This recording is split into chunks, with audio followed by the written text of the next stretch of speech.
Professor Kundan Singh is a faculty member at Sophia University, California, and he's recently written a wonderful book which is published by Springer, which deconstructs James Mill's The History of British India, the book which became a manual for Indian civil services in the colonial era. And this deconstruction, very importantly, is done from a very Indic lens, from the cosmology of our darshanas. Professor Singh, who is a great devotee of Sri Aurobindo and the Mother, has brought the entire vision of Bharatiya Parampara to deconstruct that book, and which is a very innovative. It's an academic book. It's published by Springer, and it is completely written from an Indic lens. I've had the pleasure of anchoring a 2-day discussion that was led by Professor Singh, where 12 participants explored his book along with him. Subsequently, I've had multiple conversations on his book with him. It's my honor. And we just published a podcast on a specific chapter of his book called the binaries and how they differ between Western civilization and India. Professor Singh's book is not only an explanation of a dimension of colonialism, but also provides an exposition and a set of instruments for decolonization. It's wonderful we have Professor Singh in our midst. He lives in the United States and is traveling in India for a short duration. I now invite Professor Singh onto the stage, Professor Kundan Singh, my good friend, and I request Dr. Nagaraj Garu to felicitate him, after which I'll request Professor Kundan Singh to speak.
This is the book. The title of the book is Colonial Discourse and the Suffering of Indian American Children. The last chapter of this book is to demonstrate how the curriculum in the US is a consequence of all colonial perspective, which is causing a lot of psychological violence. And the first 6 chapters are an exposition of the colonial discourse and where it has emanated from, which Professor Singh has brought it out.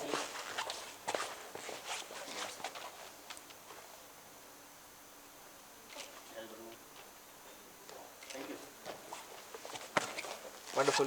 Dr. Singh, it's all yours. Thank you very much, Shiv Kumar ji, respected Paturi ji, and dear friends present here. In a certain sense, I've gate crashed the party. I was not aware of this conference, and a couple of days I was recording an interview at the office of Sangam when Dr. Rinku Vadera told me about this conference, and given that Shiv Kumarji and I are good friends, he's like a younger brother to me, I gave him a call, and lo and behold, he invited me to the conference as a special invitee. I didn't know that I would be talking about the book. I just came to pay a visit, meet fellow partners in the crime, I would say. Now that I've been invited to talk about the book, what I'll do is that I will not talk about the book in entirety. It has 6 chapters, but I will speak about chapters 3 and 4 in very brief, and basically connect the theme of this talk with the theme of this conference. Indian knowledge systems through colonial encounters. In my understanding, and I'm pretty much sure my thoughts have been reflected by others here as well, given the distortions that have happened during the colonial era, as far as our civilization and knowledge systems is concerned, it would be very difficult for us to get into our systems of knowledge without undergoing a thorough deconstruction. Why do I say this? When knowledge gets created, and if knowledge begins to have political patronage, then it does not go away very easily. You may think that deconstruction is a modern concept which has emerged in the West, but this is not true. Deconstruction within a very different context was evolved quite significantly by the Buddhist philosophers. The prayojan of deconstruction in our own civilization was very different. It was to divest the mind of all concepts, categories, notions, ideas, and so on and so forth. As long as your mind is dependent on thoughts, as knowledge is dependent on thoughts, knowledge in the true sense from our civilizational scheme of things will not be attained. In our conception, knowledge is that which is attained by identity. When there is a complete collapse of subject and object, when the person pursuing knowledge and the object of knowledge become one and the same, that is when knowledge emerges. That is when knowledge comes from within. That is the kind of knowledge that we have sought. And mind is considered a major hindrance in that pursuit. Mind, and Sri Aurobindo has written extensively on this, is not an instrument of knowledge. It is an instrument of ignorance. And we all know how active mind is on our lives. So the mind has to be thoroughly decimated so that it can naturally fall silent as one proceeds to attain knowledge by identity. And this was the concept in which deconstruction was evolved by our Buddhist darshaniks, mainly Nagarjuna and some of his followers like Chandrakirti. In fact, I would like to say, and at this point in time I would just posit this as a hypothesis, this whole idea of deconstruction has travelled from India to the West. And because of the colonized mindset that we have, We are not familiar with their roots. Having said that, now let me come to chapters 3 and 4 of this book, in which I am discussing the contribution of James Mill. It is true that during the colonial period, many Britishers and other Europeans wrote extensively on the Indian civilization.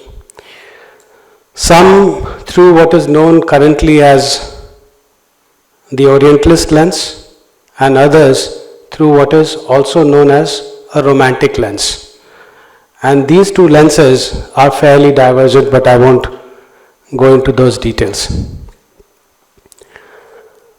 James Mill was one individual who attained massive power through this work, The History of British India.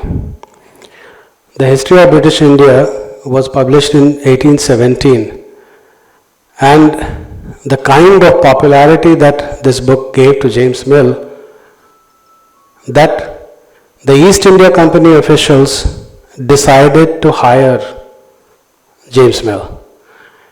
James Mill became part of the entourage in 1819.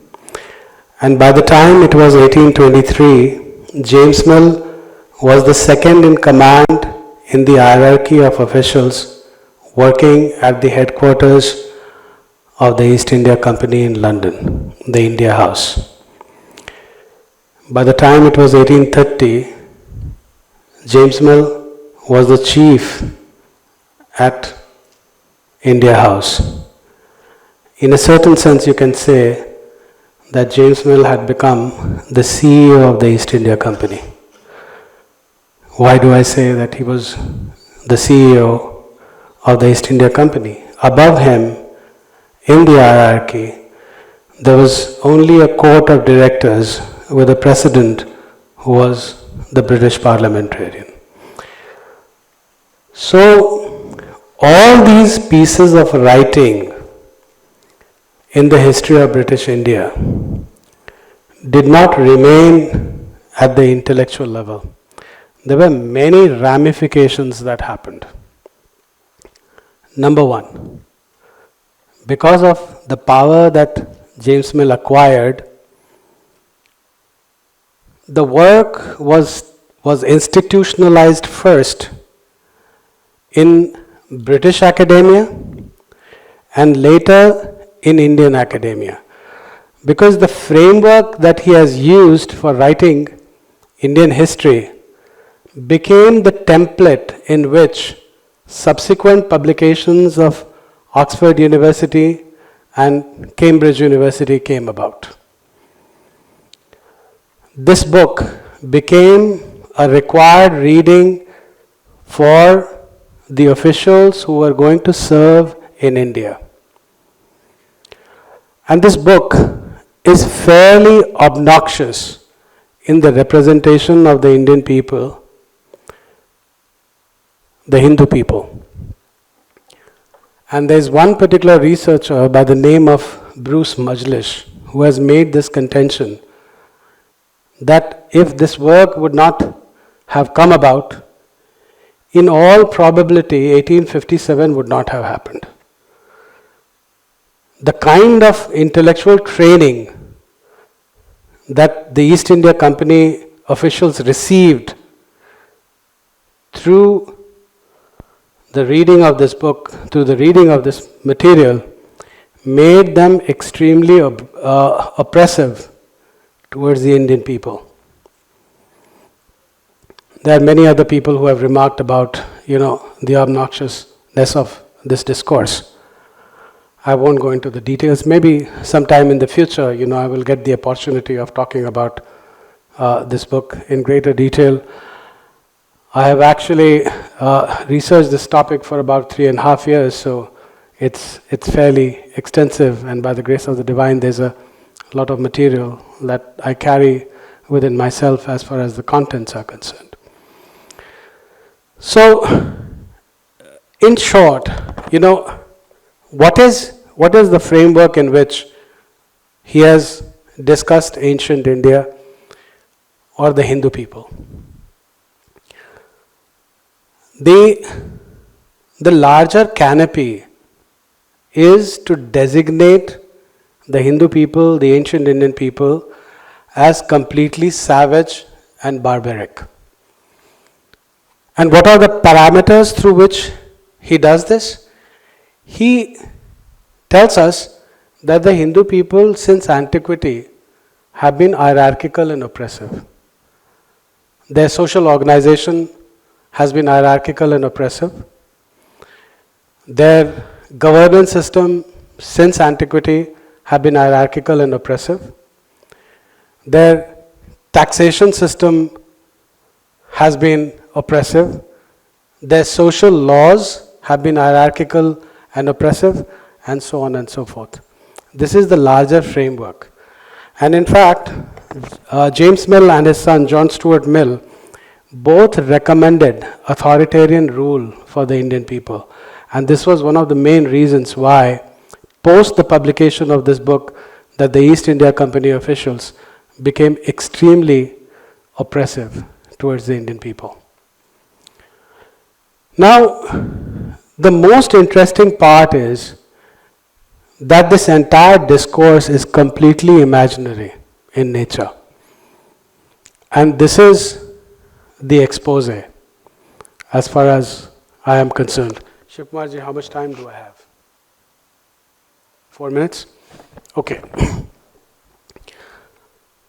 So, let me distill down the thoughts, in the next 4 minutes.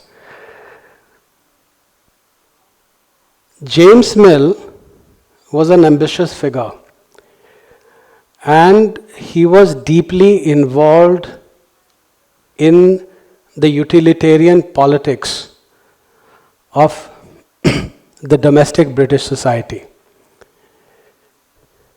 It was basically the utilitarian reforms that led to the parliamentary reforms of 1832, which led to, surprise, surprise, the establishment of democracy in England. Most of you, I'm pretty much sure, particularly the younger ones, will not be familiar with this fact that democracy in its current shape and form was established in Britain, in, say, early 19th century. And James Mill was extremely involved in the transformation of British society. In the context in which James Mill and other utilitarians had found themselves was a very hierarchical and oppressive nature of the British society, where power was held by select few. People associated with monarchy, aristocracy, and clergy. It was mainly the aristocrats who held power.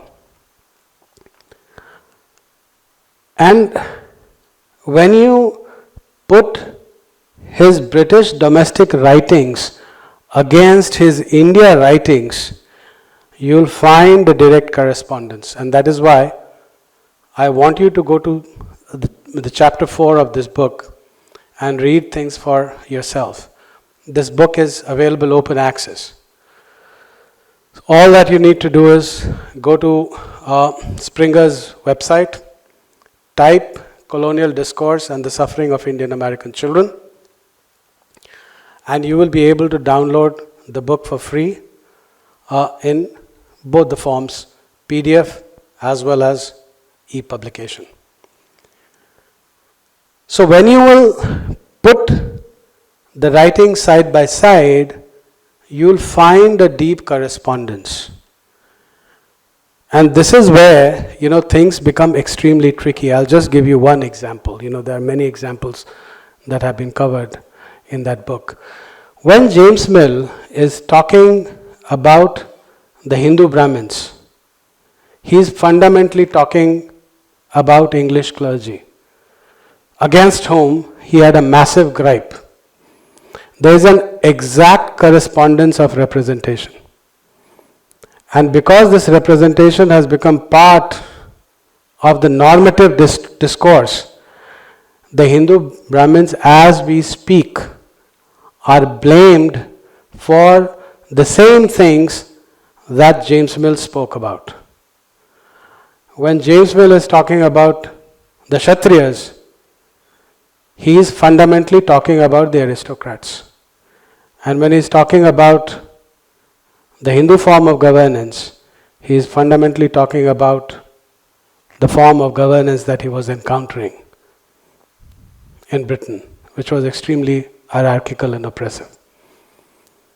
So all that which was purely imaginary, purely imaginative, became first part of the discourse within the Indian context, and much later, through the policy decisions that were taken by the East India Company and later by the English Crown, gradually became our social reality.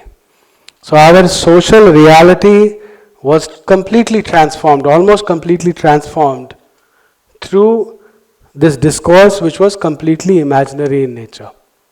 This is the expose. And this is what you need to go through, and you will be able to see the correspondence of this discourse in current times. I will leave the rest for some other time. Thank you very much, Shiv Kumarji, once again, and Indic Academy for inviting me to introduce this book. Thank you very, very much.